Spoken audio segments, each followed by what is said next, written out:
Are you sick of your long serves getting smashed for winners?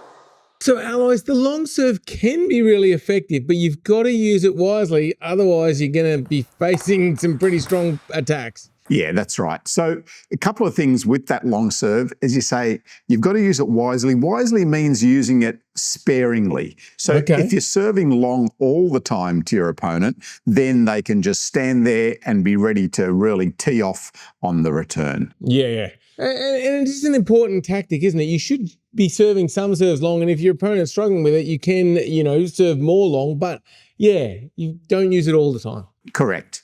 And then the other thing is, how do you make that long serve more effective? Yeah, and that is you need to get the ball closer to the end line on your opponent's side of the table if you're going to serve it. So if you're serving to me, you want to be landing the ball as close to the white line as you can. Yep. What's that going to do? Is it going to push you back a bit further? Yeah. So if the ball's landing here, then immediately I've got to take a little bit more of a step away from the table to return it. If the ball is closer to the net, then I can be that much closer to the table, and closer to you, you get that much less time to react. Similarly, if the ball bounces really close to the net there, then I can attack that easier. Okay, all right. So get the ball deeper.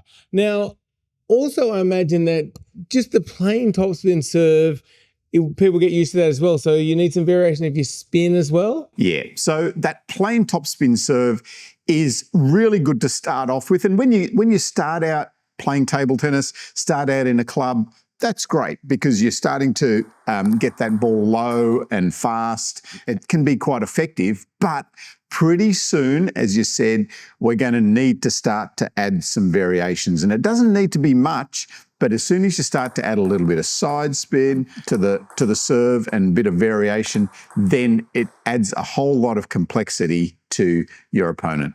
Okay, adding different spin. And then what about then learning to disguise your serve a bit? Yeah, that's a real next level. So then you can start to serve it fast and long. And if you're swinging through, especially with some side spin, then you can disguise whether you've got some backspin or topspin on the serve as well.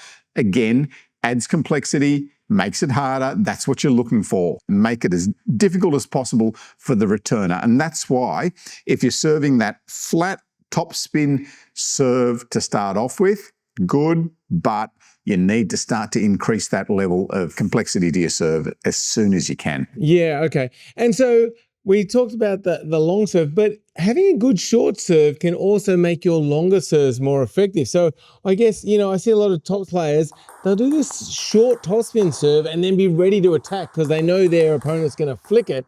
And so they'll be ready to attack. But that seems to make their longer serve even more effective. Yeah, that's right. And in a match situation, you probably want to be serving, 20 to 30% serves long at a maximum, and the rest need to be short or closer to the net where your opponent can't attack. So imagine that I'm trying to return the ball, and most of the serves are going close to the net from my opponent, and then suddenly I'll get a fast one, then it's hard to attack. But if 80% are long, it's easier. I'm standing here and 80% of the time I can just wind up, and then sometimes I've got to move in.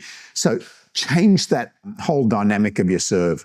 70 to 80% short, 20 to 30% long, and make those long serves fast and effective with some variation. Then you're going to really find, now my long serve is effective. Excellent. Great tips. And another important aspect of getting a good long serve, Alois, is to keep it low over the net.